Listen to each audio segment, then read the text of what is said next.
If this doesn't get to be the most viewed video on my channel, I'm gonna punch you. Okay, you ready? I need a drink before we even start this. Hey everybody, welcome to my channel. My name's Alex, and today I am here with, introduce yourself. I don't wanna. My older brother. No, this is my husband, Josh. And this is obviously not my normal film setting. We are on vacation in Florida right now. And I convinced Josh to make a video with me. So why don't you tell them what we're gonna be doing today? Well, I'm drunk and I'm gonna be guessing books that I have no idea what they're about. I'm trying to figure out what they're about. Just based on the cover.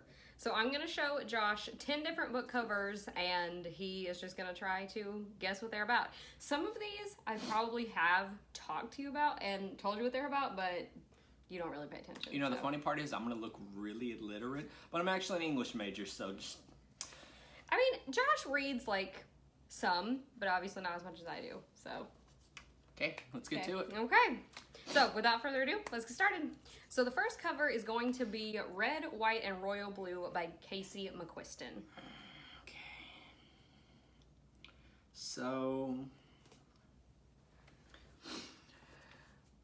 looks like Prince Harry on the right-hand side is coming over to America, and he's falling in love with Suave Steve on the left-hand side. Suave Steve! I feel like they have some conflict in the middle, but eventually they kind of help smooth it all out, and then they have a royal wedding in America. Hence the red, white, and royal blue. Okay, that's actually not bad. You hit on some key points there. So this book follows. It's set in a alternate reality America. Really?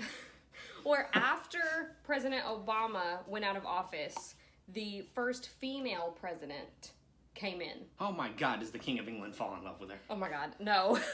But the one on the cover that's not in like royal dress is her son, and the other one is like the Crown Prince. Prince Harry. No, the Crown Prince of Scotland, I think, or Wales, or one of those. And they wind up falling in love. It's a very alternative reality considering they don't have those. Yeah, I know. Okay, so that's like a half. You got a lot of it. Half a point. Half a point. Half a point. Oh, okay, there's gonna be a counter up there apparently. Second cover we're gonna be doing is The Book Thief by Marcus Zuzak. Okay, now see, I've heard of this book. I've grabbed this book at the library in like middle school. And I'm pretty sure it's based in World War II. Either, Holocaust, Nazi Germany, something along those lines. But me being a smart aleck, it's about a guy that steals books. Yeah. Okay.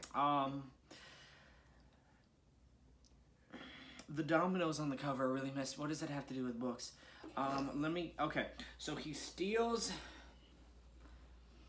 what's the Jewish Bible? We're not Jewish, I don't know. You're gonna really offend any of my Jewish subscribers. I mean to offend nobody. The Jewish version of the Christian Bible, obviously just the Old Testament, not the New Testament. The character steals that because obviously, illegal in Nazi Germany. And that sets into a chain of effect, dominoes sets into a chain of effect that ultimately leads to the main character getting killed. Well, while that is a good idea for a story, it's not exactly right.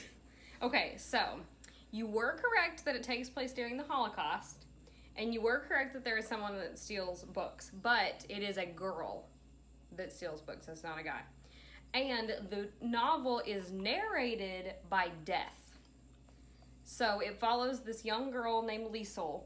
She's not Jewish, she's a little German girl.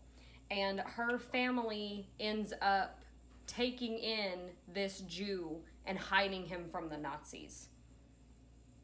Well, what does that have to do with stealing books? That's also part of it, that she steals books. Thief. But to answer your original question, yeah, there are dominoes on the cover, but it's been a while since I've read it, so I don't remember what the dominoes are supposed to be there for. Aren't you the one that's supposed to know about these books? I think maybe they play dominoes together, I don't know. But anyway. Here's our third one.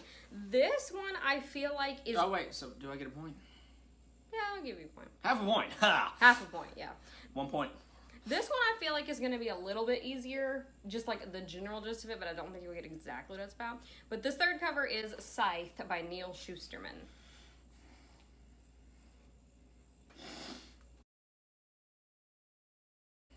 Okay. So, just based upon the cover, I'm going to guess it has something to do with death. I mean, obviously the scythe being representative of death itself. But all I can see is that flowing long hood and think Little Red Riding Hood is killing people out here. That would be a hell of a retelling. She's after the wolf now. God. I'm gonna guess it's some kind of dystopian future, maybe present. And there's an individual who gets to pick who lives and who dies due to overpopulation, kind of as a population control measure. And it's Little Red Riding Hood. Oh my God. Okay, well, other than the Little Red Riding Hood part, you actually were pretty spot on. So is that a point? I'm going to give you the full 2 point. points. Now I'm going to give you the full point for that. 2 points. But here's what it's actually about. So it's in this dystopian world where there is no such thing as natural death anymore.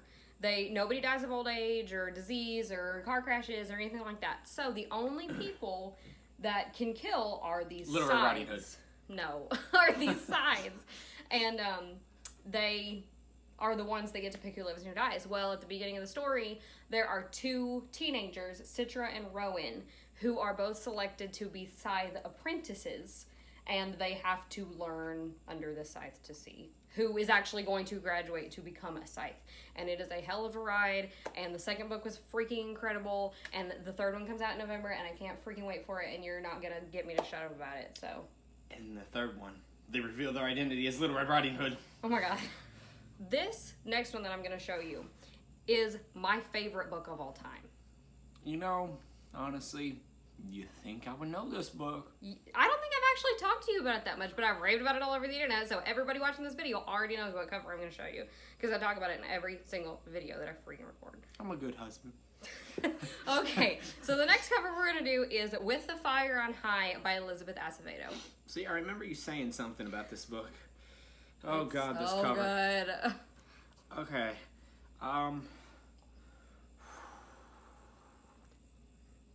First off, this girl is on fire. Oh my God. With the Fire on High. Oh, this is obviously about a African American girl. Seems to be very stylish. I like her hair, her bandana. There's a lot of fruit. Astute observation. Flowers. I'm gonna guess that she works in an orchard, and she meets another girl, kind of different from herself. You know, they have some conflicts, some butting of heads at first, but ultimately they wind up falling in love, sharing a deep romantic kiss, the climax of the book. And at the end of it all, they split up because it was only one brief summer. The end. Okay, well, whenever I write my New York Times bestselling novel, that's going to be the premise. So y'all heard it here first. Spoiler alert. But no, that is not at all what this book is about. I didn't figure it was. You don't get any points.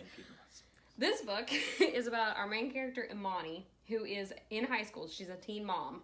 Well, that was definitely not what I was expecting. But Imani's passion is cooking. So in the novel, she is in a culinary class at her high school. What does she cook? Fruit? Look at the cover.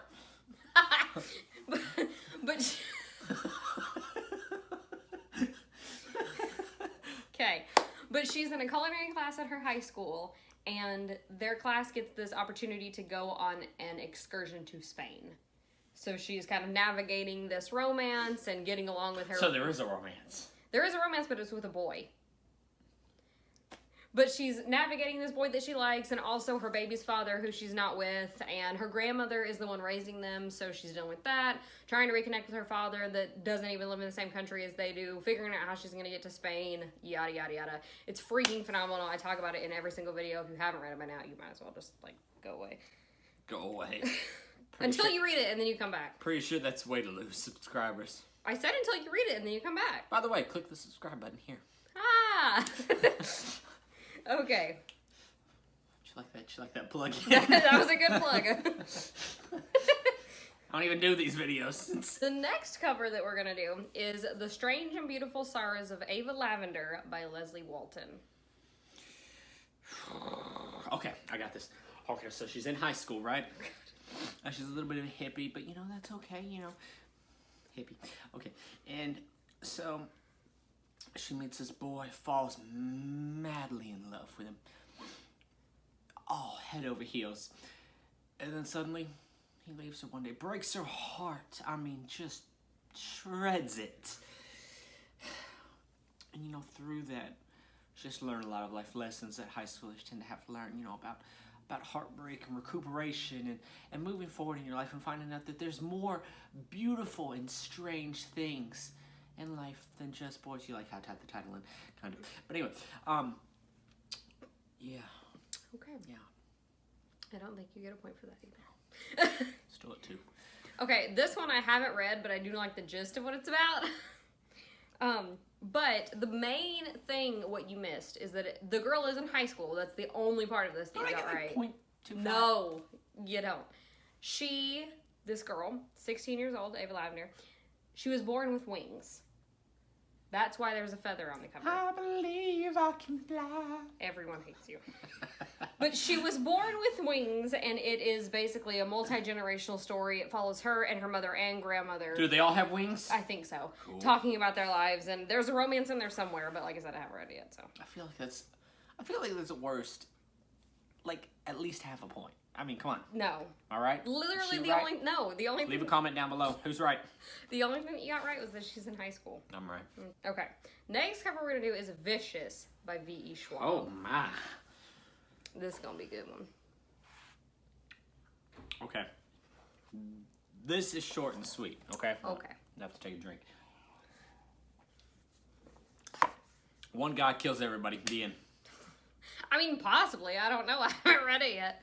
But it has a sequel, so I doubt it. How you going, Granny? Because I know what the fuck it's about. Anyway, it's this novel. You didn't even say what you thought it was about. You said the ending. Exactly. There's one guy. He kills him. He's on a pyramid of bones. Okay. Well, this book... He's like the carrier of the Black Plague. That's terrifying. Maybe... Oh, no. Hold on. Vicious. No. Scythe. Intertwined. He's immortal. And he has to watch everyone around him die. You just have like an obsession with that, because every book that you say you're going to write, that's like the premise. And because of that, he now stands on a pyramid of bones. All of the people he knew before him are dead. But he's still alive. Are you like being extra because you're drunk or because you're on camera? Yes. Okay, but this book is about 2 characters that are college roommates, and they become best friends, and they start... And he kills him. No. They start doing research on EOs, or extraordinary. So basically they think that they can give themselves superpowers. That's what's up. And this pursuit winds up turning them into arch enemies. But do they get superpowers? I think so. Again, I haven't read it, so... Okay, next cover is going to be Attachments by Rainbow Rowell. Oh, yeah, this one's super easy. Okay, so there's 2 co-workers that work in an office setting. You know, they kind of don't like each other at first, or maybe one of them's new and they don't know each other. And then, you know, as things progress throughout the novel, they start realizing maybe they have more in common than what they thought. And they wound up interlinking with one another. Maybe a romance forms, you know, maybe a one-night stand, who knows? Bookends happily ever after. Who knows? Okay. You did get the office setting right, even though I feel like that's pretty apparent from the cover, but you did get the office setting right. It is about it's set in the 90s, and it's about a guy who his job in the office is to monitor all the emails they go through to make sure that no one's doing anything inappropriate, anything like that. And he... Wait, what's that government agency that does that? I don't know. You know which one I'm talking about. The one that listens to your phone calls. NSA. The NSA. You're right. They're the NSA. Okay. Maybe, but... Okay, anyway. Okay. He's the NSA. Okay. He starts the NSA. That would be funny. But he's supposed to monitor the emails at this job, and he starts monitoring emails between these two female coworkers that are just friends, and he starts to fall in love with one of the girls just based on the emails that she's sending. So he's a stalker. Kinda, yeah. Okay, so did I get any points for that? No. But I got half the setting right. Okay, I'll give you half a point. 2.5! We're gonna get into two classics here. I have to look less illiterate than what I seem. Although I'm sure she picked some obscure classic. I kinda did. Okay, the first one we're gonna do is Lolita by Vladimir Nabokov. Now see, here's my problem with this. I know this book. I heard of the book. I heard of the author. Never read it. I don't know, it's about a young girl. But beyond that, absolutely no clue. Just based upon the word Lolita and where it stands in representation, I'm gonna guess it's about a younger female that gets into a relationship with an older man, perhaps. That it? Okay, yeah, I'll give you the full point for that. 3.5 points. I'll just read you the first part of the synopsis because it pretty much sums it up pretty well. It says, Humbert, scholar, how do you pronounce it? Aesthete? I don't know. And that one. Oh, my question is, who names their kid Humbert? Bitch, there was Philip Phillips on American Idol a couple years ago. Begs the question, who names their kid Philip Phillips? Anyway, scholar, aesthete, and romantic has fallen completely and utterly in love with Lolita Hayes, his landlady's gum-snapping, silky-skinned 12-year-old daughter. So yeah, you were pretty much like spot on. Pedophiles. Next one that we're gonna do is Rebecca by Daphne du Maurier. This is a classic? Yeah, it's a modern classic. Modern classics don't They count. count. This would, I don't know if this will help you or not, but I believe that this is considered to be the first modern horror novel.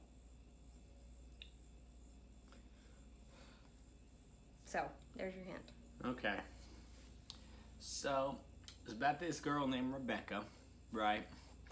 And she's a dancer, perhaps. Maybe she's a higher society, and she falls in love with this guy, and he turns out to be a psychopath. Tries to kill her. You know, maybe abuses her throughout the novel. And ultimately, there's a climax winds up happening where one of them lives, one of them dies. Okay. No. So this, I have to remember the main character's name. It's not a classic. It is a classic. Did you read it in school? No, it's not a classic. No, but some people do. Who reads that in school? Did you read it in school? No. Anyway, so this book is told by an unnamed main character. And she's a woman, and she falls in love with this guy, I don't remember his name, named Maxim de Winter. Maxim de Winter. Yes, and he is a widower. So they move into his estate called Manderley. And He sounds pretentious. and his wife that passed away, her name is Rebecca. Oh, so he's rebounding. Essentially, he's rebounding. And She's having to read the synopsis. She doesn't know either. I do, but this explains it better than I can. She's lied. It is only when they arrive at his massive country estate that she realizes how large a shadow his late wife will cast over their lives, presenting her with a lingering evil that threatens to destroy their marriage from beyond the grave. Is she a ghost? Pretty much, yeah. That's cool. Okay. All right, was that 10? Okay, we got one more. Oh, one more. Okay, so I'm at 3.5 points after redeeming myself. I gotta get at least 4. But the last cover we're going to do today is The Seven Husbands of Evelyn Hugo by Taylor Jenkins Reid. See, now, I remember discussing this. I'm sure you do, because I bawled like a baby. She did bawl like a doing baby. the laundry. You weren't home to see that, but I tell you about it at least once a month. She texted me about it.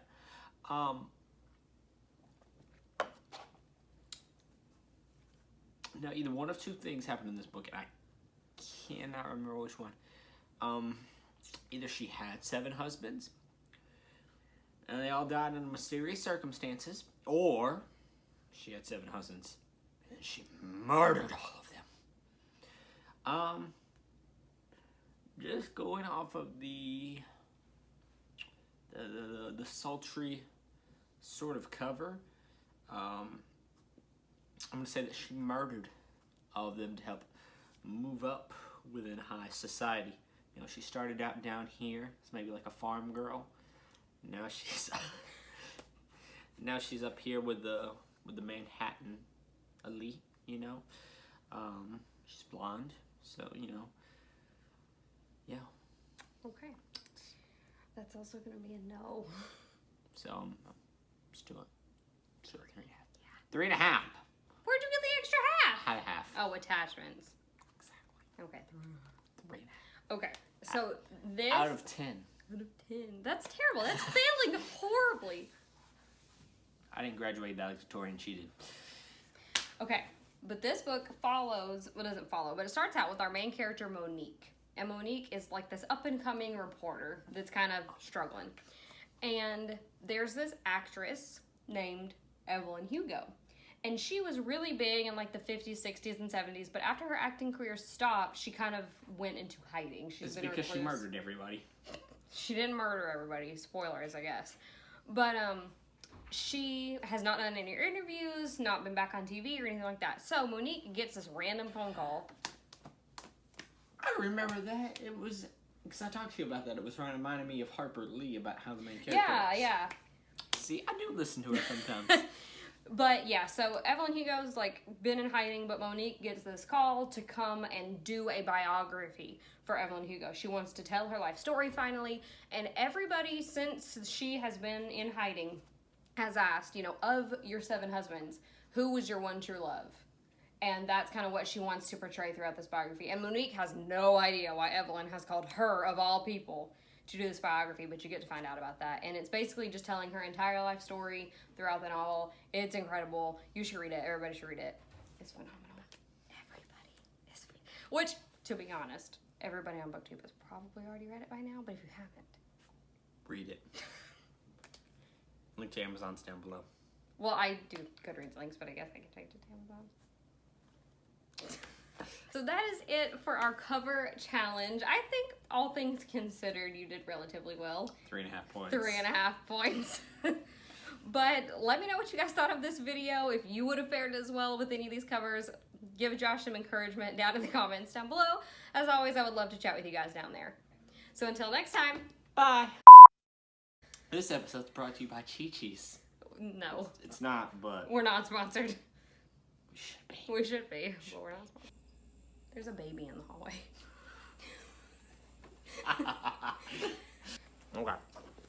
Okay, after that intermission, we're on the 4th cover and we've already been filming for 10 minutes. It's called Comedy Gold. My head is dizzy. Okay, are you ready for the next one?